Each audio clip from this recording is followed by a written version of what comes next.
Quarto domingo do tempo comum, ano B. Primeira leitura, Deuteronômio 18, 15 a 20. Salmo 94. Segunda leitura, 1 Coríntios 7, 32 a 35. Evangelho, Marcos 1, 21 a 28. A observância socio-religiosa do sábado, Shabat, começa com o pôr do sol da sexta-feira, por volta das 18 horas, e dura até o pôr do sol do sábado, que para os judeus já é o primeiro dia da semana, ao qual o Ocidente chama de domingo. Essa observância encontra-se fundamentada em Gênesis 2, 2 a 3, está prescrita e devidamente motivada no Decálogo, Êxodo 20, 8 a 11, Deuteronômio 5, 12 a 15. É o dia que lembra o ápice da criação, mas também da recriação, ato libertador de Deus que tirou o seu povo do Egito. No Shabat, várias ações são proibidas, mas em contrapartida, outras devem ser realizadas. Dentre estas, encontra-se a ida à sinagoga para o culto da palavra de Deus. É o dia para se viver a fé em comunidade e para se receber amigos e parentes em casa. Por isso, ao sair da sinagoga, Jesus foi para a casa de Pedro e André com Tiago e João. Marcos 1, 29. Apesar de os evangelhos nada referirem à prática religiosa de Jesus antes do início do seu ministério público, por certo, todos os sábados Jesus ia à sinagoga e várias vezes deve ter feito leitura. Do Bar Mishvá até o batismo de João, a vida religiosa de Jesus seguia o costume judaico e o sábado era, por excelência, o dia consagrado a Deus, à família e ao bem da comunidade local. Contudo, parece que após a hostilidade vivida na sinagoga de Nazaré, Marcos 6, 2, Jesus, segundo Marcos, não colocou mais os pés em uma sinagoga. É admissível que, segundo a lógica da ação de Jesus nesse evangelho, a instrução ocorria na casa, na Domus Ecclesiae, e a missão era desenvolvida ao aberto. O primeiro milagre de Jesus, narrado por Marcos, foi um exorcismo ocorrido na sinagoga e no dia de sábado. Assim, tempo, local e acontecimento se tornam uma abertura paradigmática do ministério público de Jesus. Chama a atenção que o espírito impuro não tivesse alguma restrição quanto ao local e tampouco no tocante à santidade desse dia. Incomoda pensar que a palavra de Deus proclamada e explicada pelos mestres da lei não causou algum tipo de efeito sobre o ser humano atormentado. Levando-se em conta o episódio das tentações narrado por Mateus e Lucas, sabe-se que o demônio conhecia as Escrituras e as usou para tentar Jesus. Naquele dia, porém, a manifestação do espírito impuro, isto é, uma possessão demoníaca, aconteceu pela narrativa como uma forte reação ao ensinamento de Jesus. Tal fato teria decorrido da leitura da Escritura feita por Jesus, seguida da sua explicação ou da simples tomada de posição durante a partilha sobre a palavra que havia sido proclamada. A presença de Jesus incomodou o espírito impuro. Ainda que sem uma clara referência, o primeiro milagre de Jesus, sem algum tipo de contato físico, concretizou a profecia de Zacarias 13, 2. Também os profetas e o espírito de impureza eu expulsarei da terra. Pela tradução oferecida no lecionário, não se percebe que Jesus entrou na sinagoga junto com os seus 4 primeiros discípulos e que tal fato ocorreu em Cafarnaum, localidade onde Simão, Pedro e André, apesar de serem de Betsaida, casa da pesca ou casa do pescador, estabeleceram a sua residência. Cafarnaum, que poderia significar vilarejo de Naum, tornou-se a base de Jesus e de seus discípulos na região da Galileia e foi onde realizou vários milagres no início do seu ministério público. Apesar disso, Cafarnaum recebeu uma dura sentença de Jesus devido à sua incredulidade. Mateus 11, 23, Lucas 10, 15. Pois a quem muito foi dado, muito será cobrado. Lucas 12, 48.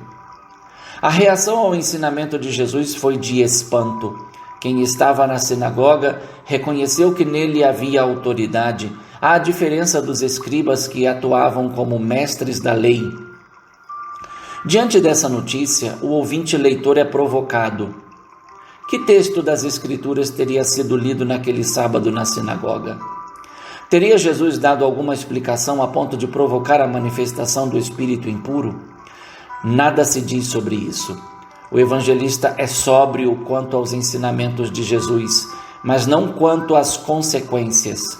Fica evidente a afirmação de João a respeito de Jesus: depois de mim vem aquele que é mais forte do que eu. Marcos 1, 7. Enquanto a audiência ficou admirada, um homem possuído por um espírito impuro reagiu fortemente. Gritou, não falou, e revelou particulares através de duas perguntas que têm a ver com a missão de Jesus e uma afirmação que tem a ver com a sua identidade. Ao dizer Jesus Nazareno, atestou o inegável reconhecimento da pessoa a quem se dirige. Pode-se pensar que o ensinamento de Jesus teve um tom libertador, elemento que caracterizava a ligação do dia de sábado com o êxodo do Egito.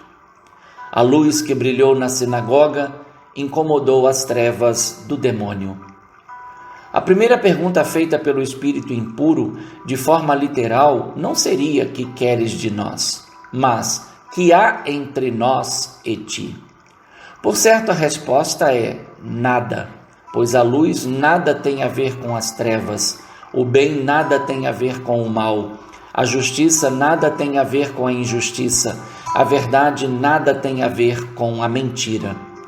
Sob a primeira pergunta está a certeza da incompatibilidade para além dos que os de Cafarnaum foram capazes de reconhecer em Jesus e no seu ensinamento. Chama a atenção que o homem possuído fale na primeira pessoa do plural, no caso, nós. Não diria respeito necessariamente aos que estavam ali na sinagoga, mas ao demônio e aos seus anjos, que desde a queda original do ser humano passaram a dominar e encheram o mundo de trevas. Nesse sentido, a pregação de Jesus, que por sua vez já havia vencido Satanás no deserto, Marcos 1, 12 a 13, pautado na autoridade e no conhecimento das Escrituras, deu início ao processo de libertação do ser humano. Isto de imediato foi percebido como a ruína coletiva desse domínio.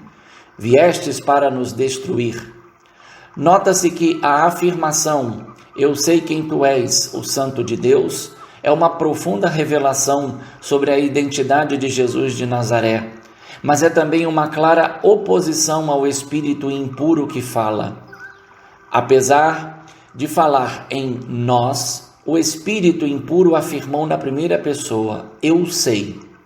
Tal revelação, pela lógica da narrativa, provém, como acima dito, da vitória de Jesus sobre Satanás durante as tentações no deserto. Por detrás da locução "o Santo de Deus", pode-se entender um genitivo epesegético, o Santo que é Deus. Confirma-se que o Santo de Deus, isto é, o consagrado por excelência, é quem batiza com o Espírito Santo. Marcos 1, 8. Contudo, do ponto de vista veterotestamentário, tal locução evoca o profeta anunciado por Moisés em Deuteronômio 18, 18.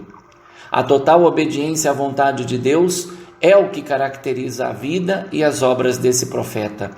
Nesse sentido, tal profeta se torna paradigma do conhecimento de Deus e do comportamento condizente com esse conhecimento. Por isso, na boca desse profeta estão as palavras que o próprio Deus dispôs para serem transmitidas ao povo, que as deve ouvir e praticar. É o que o Salmo 94 propõe, ouvir a voz do Senhor e não fechar o coração para ela.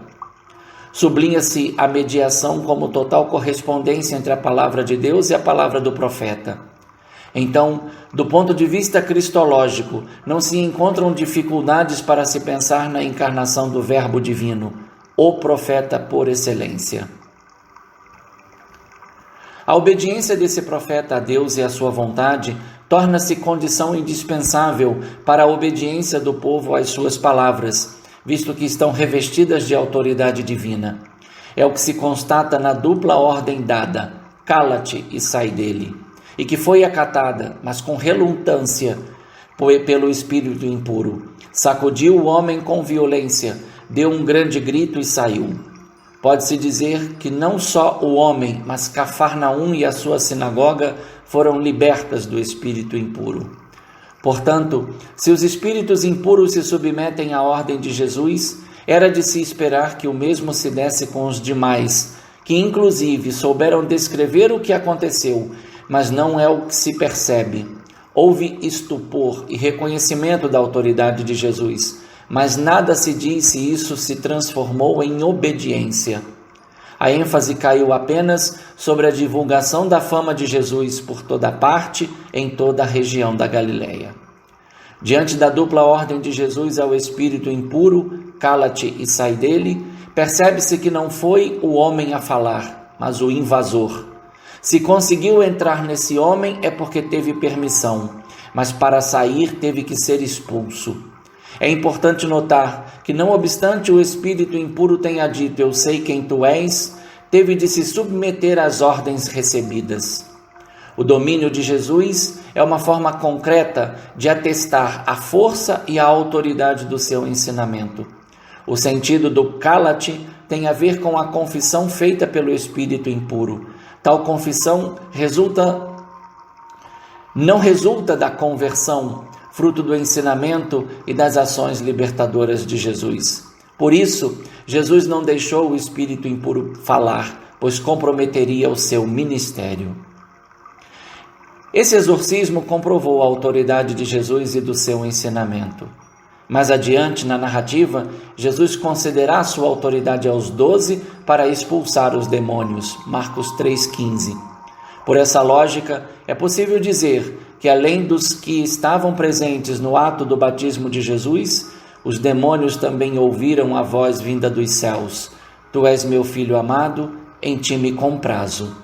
Algo que ecoou como determinante na vitória de Jesus sobre as tentações e mostrou na resposta que deu aos escribas que ele é mais forte do que o príncipe dos demônios, Belzebu, pois entrou no seu domínio, o amarrou e libertou os que ele tinha detido como prisioneiros. Marcos 3, 22 a 30.